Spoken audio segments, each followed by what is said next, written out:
President Yoon highlights that the Washington Declaration takes the Seoul-Washington alliance to the next level that's based on nuclear force, a means to achieve peace through overwhelming power.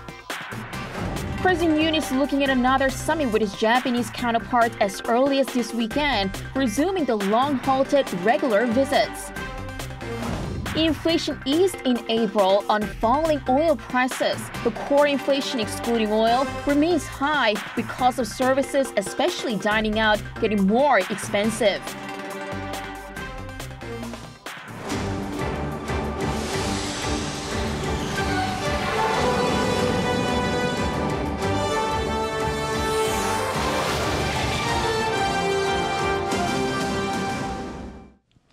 Good afternoon. We start with President Yoon Suk-yeol highlighting the key outcome of his recent state visit to the U.S. The president says the Washington Declaration takes the Seoul-Washington alliance to the next level based on nuclear force. 상대의 선의의 기대는 가짜 평화가 아닌 압도적인 힘에 의한 평화로 미래 세대들이 안심하고 꿈을 키워나갈 수 있는 튼튼한 안보를 구축할 것입니다.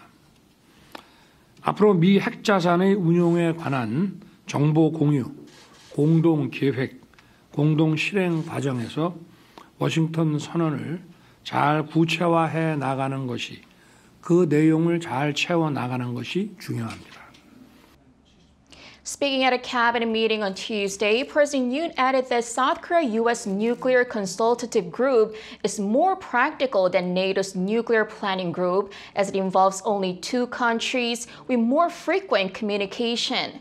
He also said his state visit to the U.S. last week will pave the way for expanding the bilateral alliance in areas other than traditional security, including in the tech sector, saying that a collaboration between South Korea's manufacturing capacity and America's core technology will be a win-win for both countries.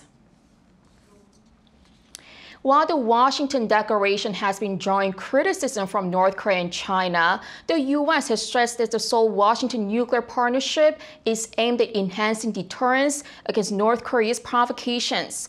A U.S. State Department spokesperson made the remarks in a press briefing on Monday, adding that the two allies are open to engaging in diplomacy and dialogue with the North based on the common goal of the denuclearization of the Korean Peninsula.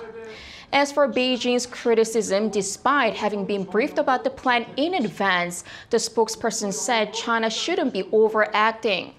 Previously, China denounced the Washington Declaration for raising tensions. North Korea slammed it for legally justifying U.S. deployment of strategic assets on the peninsula. Following President Yoon's state visit to the U.S., we hear from Andy Kim, a U.S. congressman with Korean ancestry, on what he has to say about South Korea-U.S. alliance going beyond the executive branches of the two nations. Our Kim Do-young sit down with him. U.S. diplomat turned lawmaker Andy Kim says South Korea and the United States are in it together no matter what happens, as the two countries mark the 70th year of their bilateral alliance. Speaking to Arirang News following President Yoon Suk-yeol and Joe Biden's summit last week, Kim stressed that the summit proved Washington is committed to working with Seoul in various strategic areas. Anything that happens, it happens together, that there's going to be that consultation, and we can absolutely have assurances that we will never leave the South Korea exposed or vulnerable. That's part of what this was all about. We have a strategic interest in South Korea as a whole, and that's something that we're going to protect. Kim also said the two leaders showing a, quote, embedded relationship, and that level of engagement will help the two get through global conflicts that the two countries may face in the future. He also added the alliance goes beyond just the two presidents and that there is a bipartisan support at U.S. Congress, which plays a key role in the alliance as well. In fact, at the U.S. Senate, while President Yoon was in Washington, a resolution was unanimously passed which welcomed the state visit by President Yoon and highlighted the importance of the ROK-U.S. alliance. I also recognize that you got to have the resources and that deeper commitment, and that's what comes with the United States Congress. That's why it's so important that we had that joint session, an opportunity for all of us in Congress to come together and recognize and support this strategic alliance. In light of the U.S. observance of AAPI month in May, Kim also shed light on his role as a Korean American and also an Asian American in the legislative branch. There are currently 4 members of the House with Korean ancestry, evenly split between the Democrats and Republicans. When we see right now rising discrimination and violence against the Asian American community, you can't guarantee that the government's going to focus on that. It helps to have people that understand the experiences and the challenges of certain communities and background. Kim further highlighted the role of Asian Americans as a bridge in the global community in times of high geopolitical tensions. When we're focused on these issues right now about foreign policy, about having increased action towards the Indo-Pacific, and we have tensions and challenges between the United States and China, it's good to have Asian Americans be able to be people that not only understand the nuances here in America, but could also potentially be a bridge in helping us engage with the rest of the world too.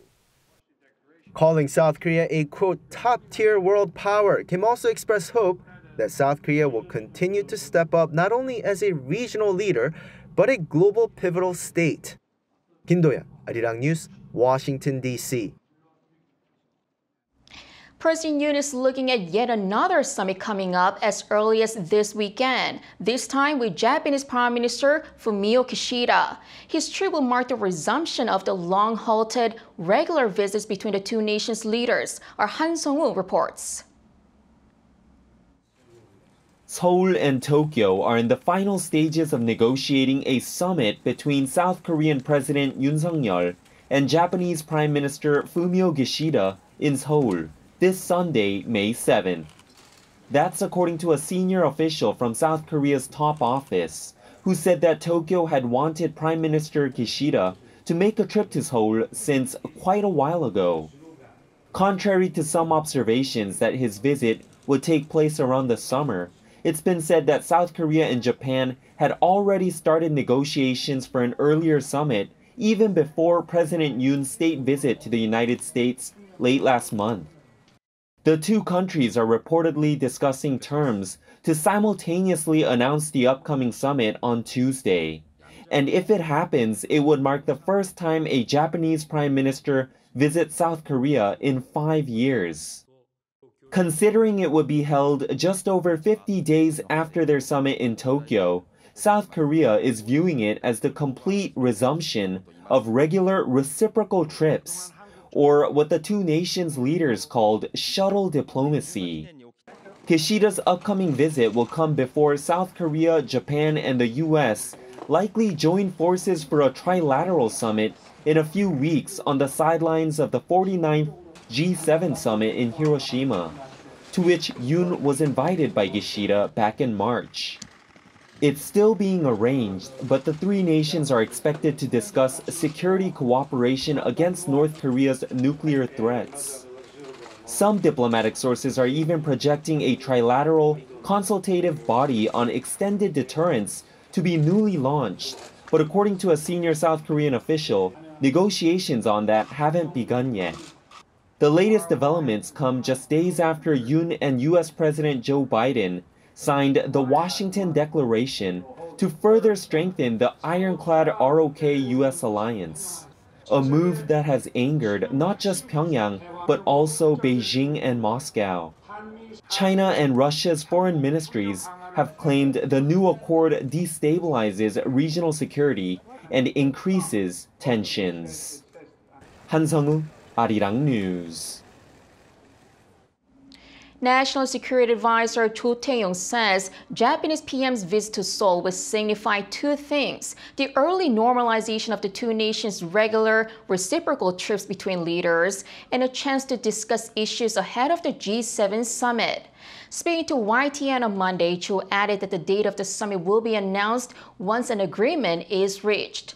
As for whether the Japanese PM should apologize to the Korean victims of Japan's wartime forced labor, the official refrained from giving a clear stance, rather stressing the importance of a balance between the past and present. while hinting at a possible three-way summit between South Korea, the U.S., and Japan at the G7 meeting. Cho dismissed reports about Japan's involvement in the Seoul-Washington nuclear consultative body.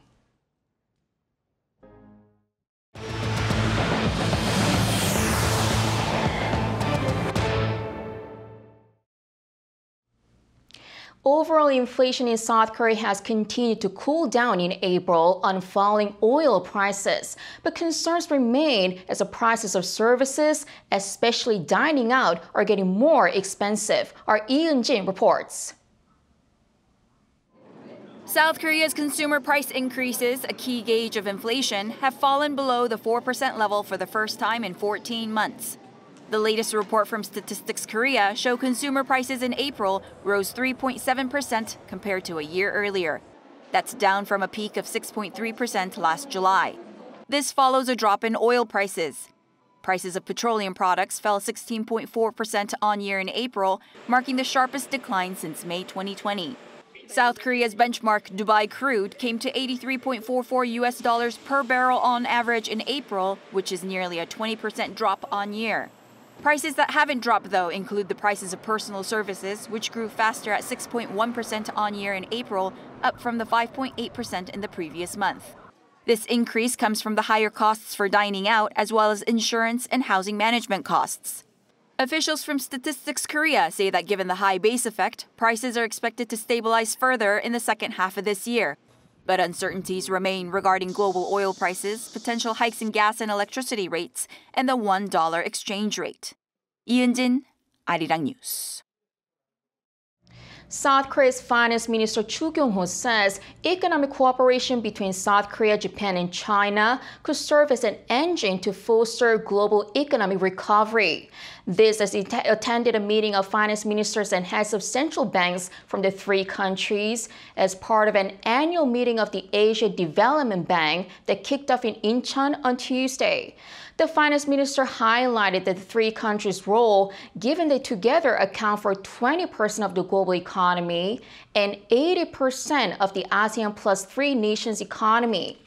He added that the three should expand cooperation beyond the finance and trade sectors and into culture, tourism, and people-to-people exchanges.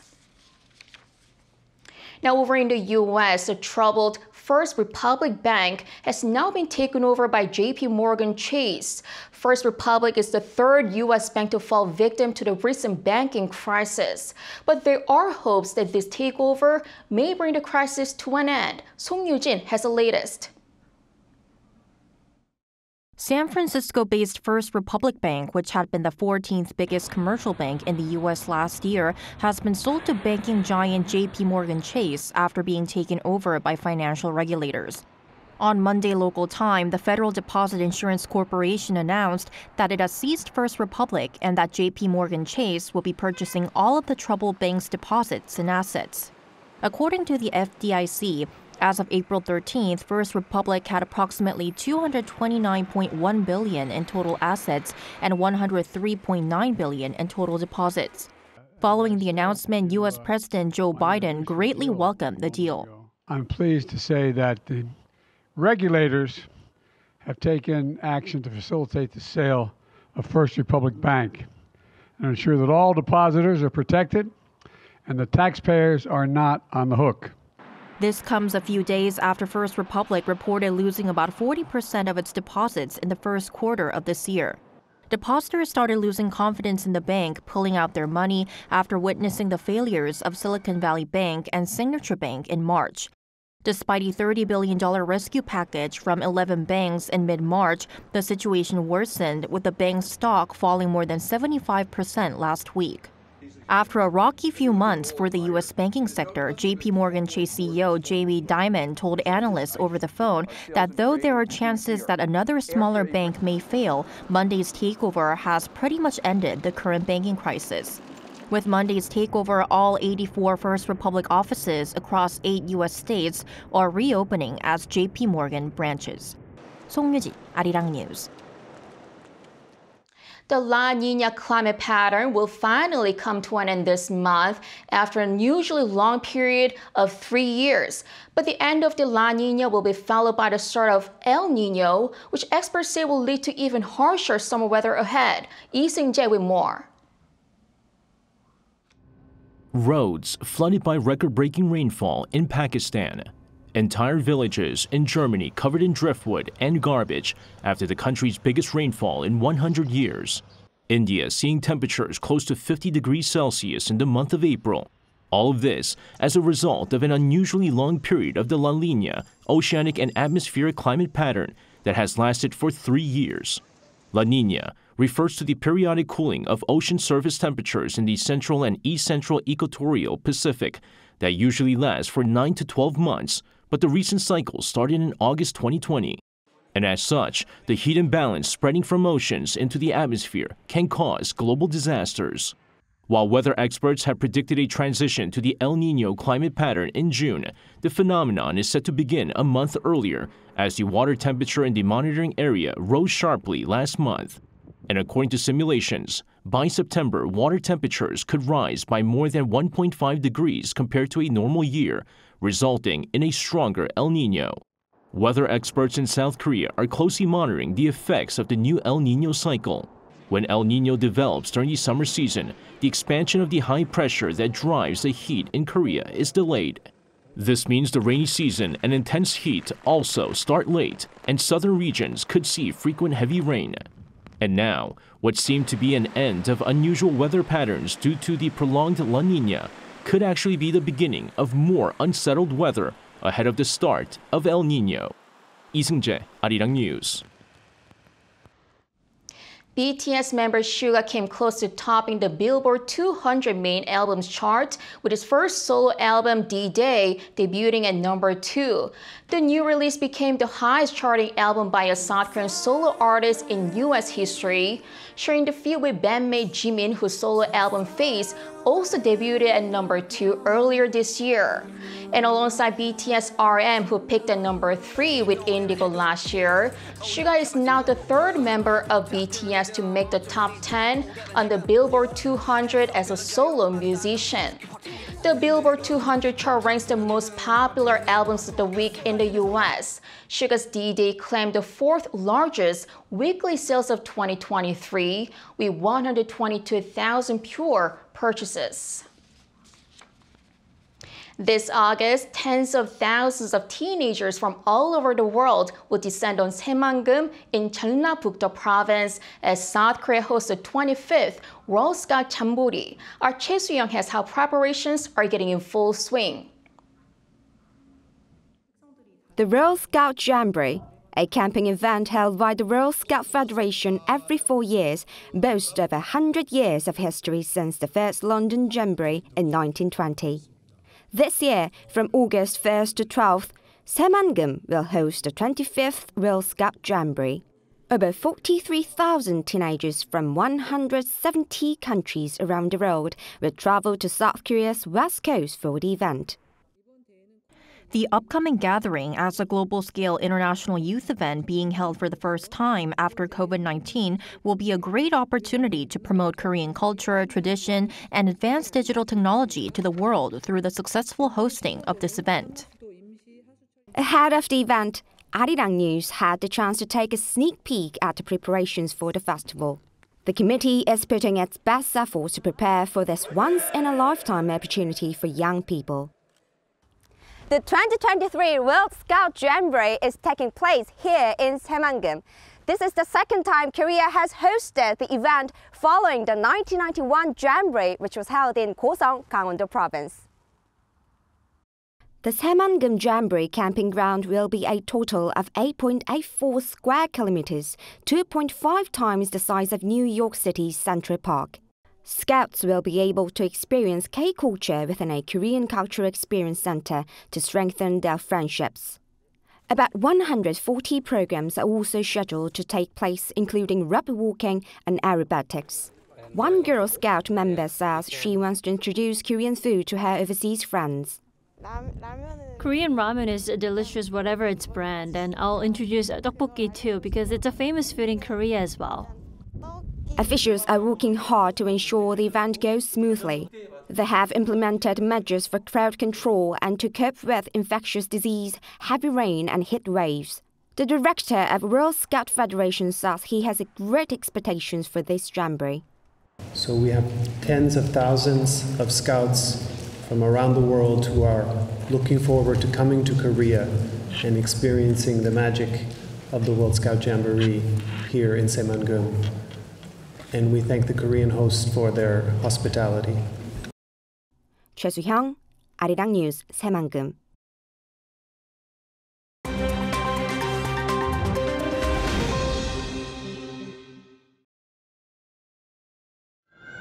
Let's take a look at what's going on in the world now.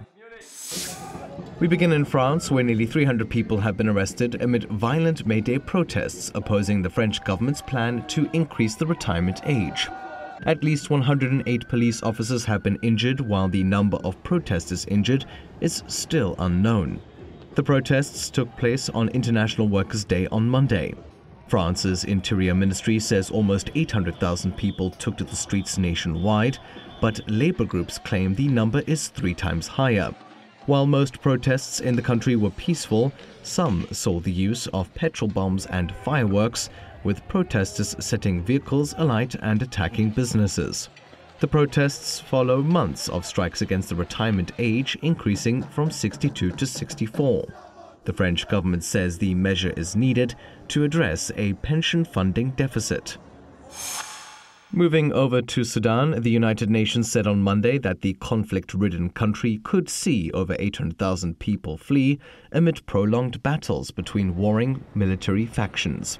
The UN estimates that 580,000 of the refugees will be Sudanese citizens, with the rest made up of foreign refugees who had previously arrived in Sudan. It added they may flee into 7 neighboring countries. So far, at least 73,000 people have already fled, with 40,000 crossing into Egypt. Fighting between troops from the Sudanese military and the paramilitary Rapid Support Forces has continued for over 2 weeks, leaving hundreds dead and thousands more wounded. The conflict between the groups has continued despite a number of internationally brokered ceasefire agreements. Legendary rock band Aerosmith has announced its final tour. The 4-time Grammy Award-winning band said Monday it will perform at 40 locations in North America as part of its Peace Out tour. According to lead guitarist Joe Perry, it's time to say goodbye after 50 years of making music together.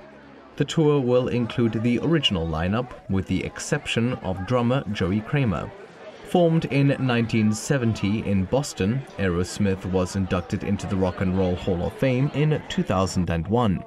The band has sold over 150 million albums, conducted 10 world tours, and is known for hits such as I Don't Want to Miss a Thing and Dream On. The tour kicks off on September 2nd in Philadelphia, with the final concert on January 26th in Montreal, Canada.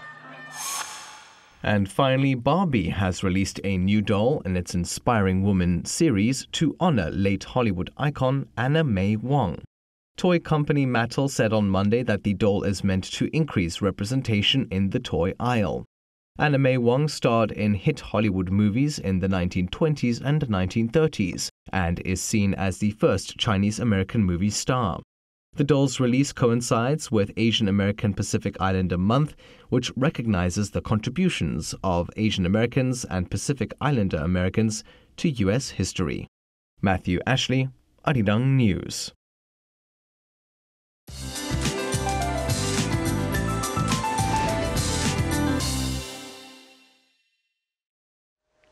Good afternoon. If you liked yesterday's weather, I'm sure you're enjoying today's as well. It's just the big temperature differences between morning and afternoon causing many people to come down with a cold. And again, gaps will be as wide as 15 degrees Celsius in many parts of the country. Now we are having top readings hovering around 25 degrees Celsius this afternoon under full sunshine nationwide with decent air quality. But don't forget your sunblock and sunglasses. UV rays remain high to very high across Korea during the day today. Meanwhile, a dry weather advisory is in place in the east of Gangwon-do and has been expanded to Daegu and some of Gyeongsang-Pukto province. And making matters worse, the regions under the dry advisory are windy as well. So please be careful with anything that could cause a fire. Now, another fine late spring day is in the forecast for tomorrow. Then the rain starts from Jeju tomorrow night before spreading nationwide by Thursday. And sadly, Children's Day on Friday looks to be a rainy one for most of us. That's Korea for you, and here's a look at the international weather conditions.